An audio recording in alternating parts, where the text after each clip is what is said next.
Fala galera, hoje é dia de 101 maneiras de terminar a saga do clone.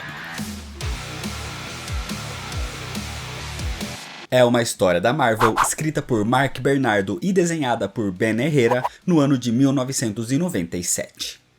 Eu já fiz vídeo aqui de toda a saga do clone, inclusive foram 6 vídeos para contar basicamente 3 anos de história. Mas acontece que no meio da saga, a própria Marvel não sabia o que fazer e muitas ideias, até mesmo bizarras, foram cogitadas para terminar a HQ. Um pouco disso é mostrado exatamente aqui, onde os roteiristas e editores da Marvel pensam em 101 maneiras para terminar a saga do clone. Mas antes de continuar, se inscreve no canal se você ainda não é inscrito, já deixa seu like para não esquecer depois e me segue nas redes sociais. E agora sim, vamos para a história, senta aí. A história começa literalmente no nosso mundo, no escritório da Marvel Comics em Nova York, onde acontece uma conversa entre o editor-chefe Bob Harras e os roteiristas Tom Lyle, Glenn Greenberg e Mark Bernardo, que esperavam a chegada do editor Ralph Macchio, que estava atrasado como sempre. A conversa é para tentar definir um fim para a saga do clone. A história já tinha passado por vários pontos, como o surgimento de Ben Reilly, a revelação que ele seria o verdadeiro e que Peter Parker era o clone, e agora Ben assumia definitivamente o posto de Homem-Aranha. Mas o público queria Peter Parker de volta, e eles tinham que resolver e terminar logo a saga do clone, que já se estendia por 2 anos. Então Mark Bernardo diz que é fácil resolver isso. É só Peter Parker revelar publicamente que sofreu clonagem de um professor maníaco pela sua ex. E assim, Ben Reilly agora iria se chamar Peter Parker de novo. E o outro Peter viveria tranquilamente com Mary Jane em Portland e iria desaparecer. Inclusive, esse anúncio poderia ser feito numa coletiva de imprensa do Clarim Diário, e até mesmo a Gata Negra iria ver que tinha se relacionado com um clone, o que poderia desenrolar novas histórias. Mas essa ideia não faz sentido, porque o outro Peter e Mary Jane poderiam ser alvos de jornalistas, de cientistas querendo estudar sobre clonagem e coisa do tipo. Realmente essa não era uma boa ideia. Outra ideia surge enviada por fax para a sede da Marvel. A ideia era de Howard Mackie, que dizia que eles poderiam simplesmente fazer Ben Reilly surgir inconsciente e com amnésia numa praia, depois de uma luta com Kane, por exemplo.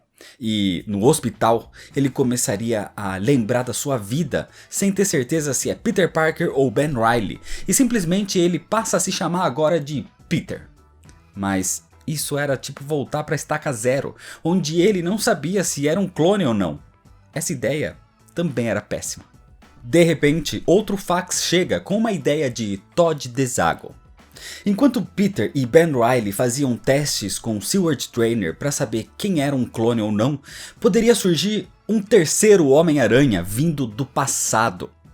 Ele teria sido deslocado no tempo em algum momento anterior e isso o duplicou. Então isso explicaria porque existem 2. Eles não seriam clones, Ben e Peter seriam a mesma pessoa. Os 2 são Peter Parker, mas vivendo juntos no mesmo local porque ele tinha sido deslocado no tempo e acabou encontrando a sua variante ali. Mas sinceramente, isso só deixaria tudo ainda mais confuso. Um terceiro Homem-Aranha e mexer com a linha do tempo, isso nunca dá certo. Nesse momento, o editor Ralph Macchio chega na Marvel, tão atrasado que ele chega para a hora do almoço. E assim, num restaurante próximo, ele leva os roteiristas da editora para continuar a conversa. Nessa conversa, Tom Lyle diz que Bob Budiansky, outro roteirista, teve uma ideia parecida com essa de viagem temporal, dizendo que Ben Reilly pode em algum momento começar a ter as lembranças de histórias que só Peter passou, como A Última Caçada de Kraven e coisas do tipo.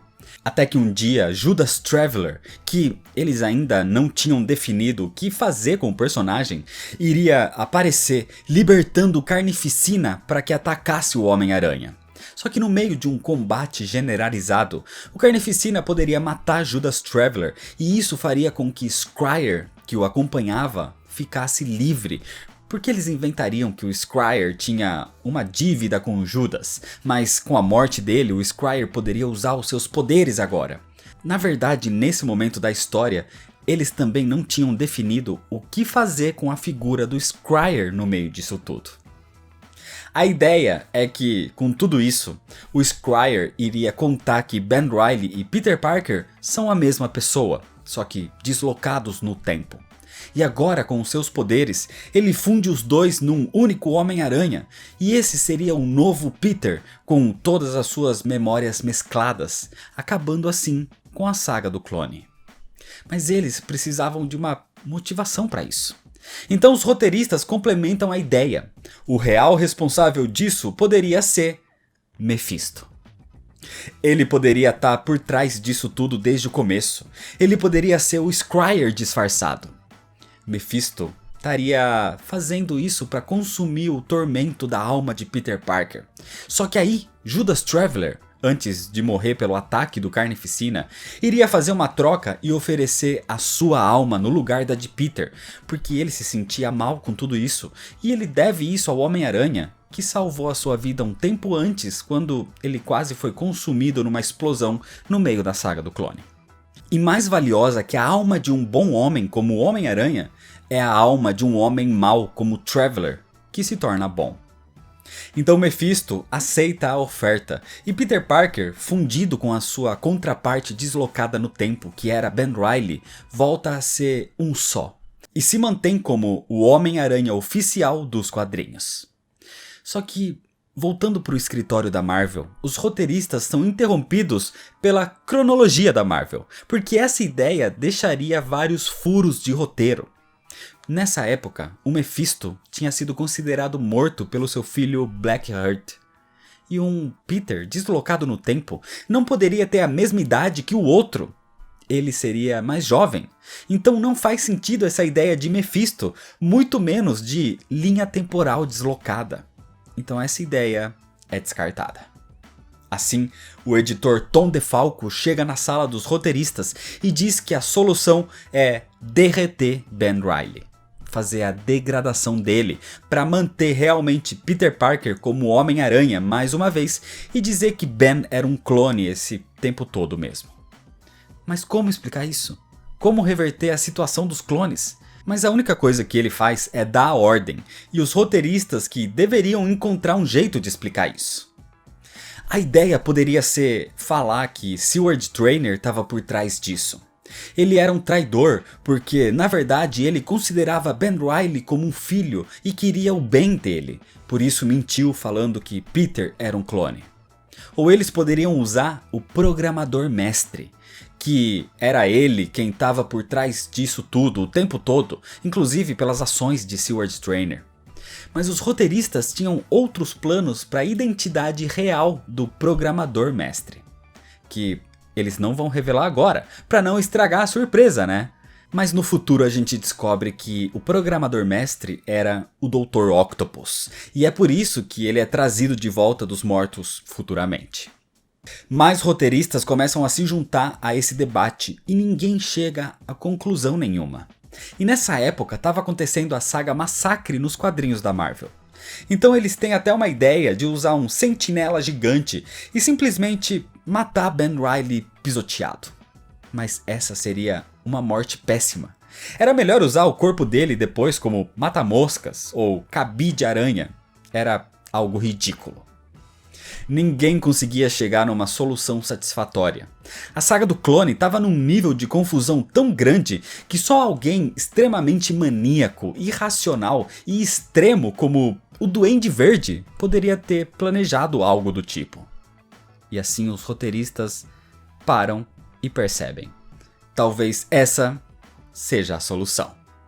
E se você sabe como a saga do clone realmente acabou, você sabe que é desse jeito que termina a história. 101 Maneiras de Terminar a Saga do Clone é um quadrinho de comédia, exatamente para mostrar como era a bagunça dentro da própria Marvel para terminar essa história. Todas essas hipóteses mostradas aqui foram reais, foram possibilidades de como terminar a saga que os roteiristas pensavam em usar em algum momento.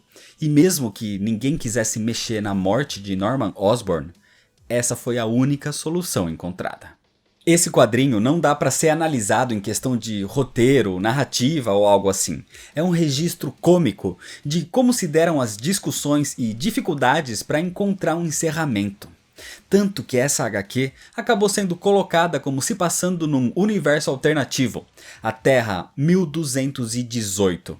A nossa mesma, que inclusive o Vigia observava enquanto via os andamentos da saga do clone. E ele próprio admite que nunca viu um outro universo tão bizarro no meio das suas histórias como o nosso mundo real. Mas no fim, acho que tudo deu certo e a saga do clone finalmente terminou. Inclusive, os links para os vídeos da saga completa estão aqui na descrição. Mas ainda existe um outro quadrinho onde o próprio Tom DeFalco, um dos responsáveis da saga original, contou a história em 6 edições de como deveria ter sido. Só que esse quadrinho é história para outro vídeo. Então é isso, se você ainda não é inscrito, se inscreve no canal, deixa seu like se você gostou, me segue nas redes sociais para ficar por dentro das novidades e compartilha esse vídeo com seus amigos. Muito obrigado, valeu e até mais.